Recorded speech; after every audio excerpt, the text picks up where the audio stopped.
in the 7 decades since independence, India has reduced poverty and India has also reached the moon.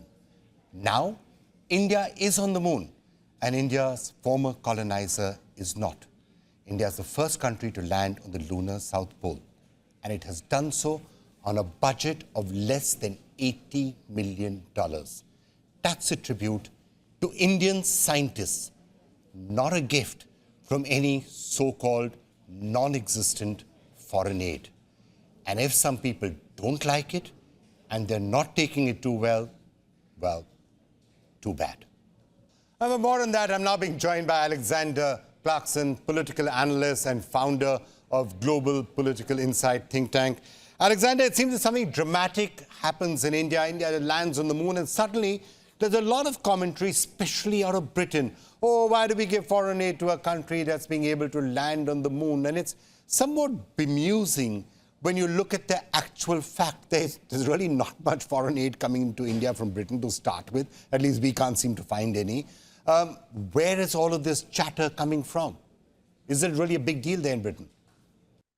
Well, it's a talking point within a certain community in the UK. We have, as you know, we have Conservatives, we have Labour, and the people that are against giving aid to India, they are primarily those that were in favor of Brexit.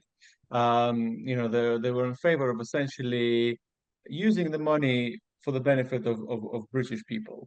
And the commentary that actually came out about this actually did came from a channel that is specifically very pro-Brexit. It is very let's put it this way, pro-British people. They believe that Britain should be, first and foremost, Britain first, right? Rather than Britain looking outwards to other regions of the world.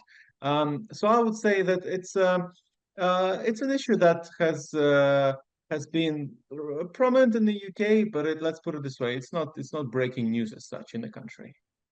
Frankly, as far as I know, India already has a policy. It announced it way back 2011 that we don't want foreign aid anymore. So I'm somewhat surprised by this constant talk about India getting foreign aid to fund its space program is actually coming from. In fact, India has $1 billion lines of credit for countries like Bangladesh, Sri Lanka, and many others. So where exactly is this aid coming from? India has been a net donor for quite some time.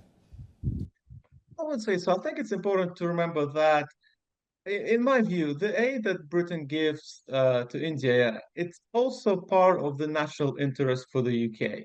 So we shouldn't look at it simply through the point of view of Britain trying to help India, trying to help the country with whatever issues India might have. It's also a way for Britain to establish good relations with India, because, as you probably know, right now for the UK government, it's very important to try and establish a free trade agreement with India. This has been particularly relevant after Brexit, where UK is trying to essentially establish new trade relations with many countries of the world, including the United States, and one of the countries is India. So the aid that the UK gives, one can view it from the point of view of Britain essentially trying to build collaboration and let's say goodwill with the Indian government, so that eventually they'll be able to have a good trade agreement with the UK. Look, let's be clear. This is not the British government saying this or anybody in positions of power saying this. Yes, there are a few people, and as you correctly described them, they're probably fringe people. But yeah, obviously, to build goodwill from India. I mean, India has a $3.7 trillion economy. It's got a larger economy than Britain right now, as we all know. If goodwill has to be built, then certainly $20–30 million in aid are not going to be doing the goodwill. Perhaps we can start discussing the return of the Kohinoor or reparations for, $40 trillion worth of loot and all of those other issues that still are touchy subjects here in India. I'm not sure that $30 million here or there is going to really get too much goodwill.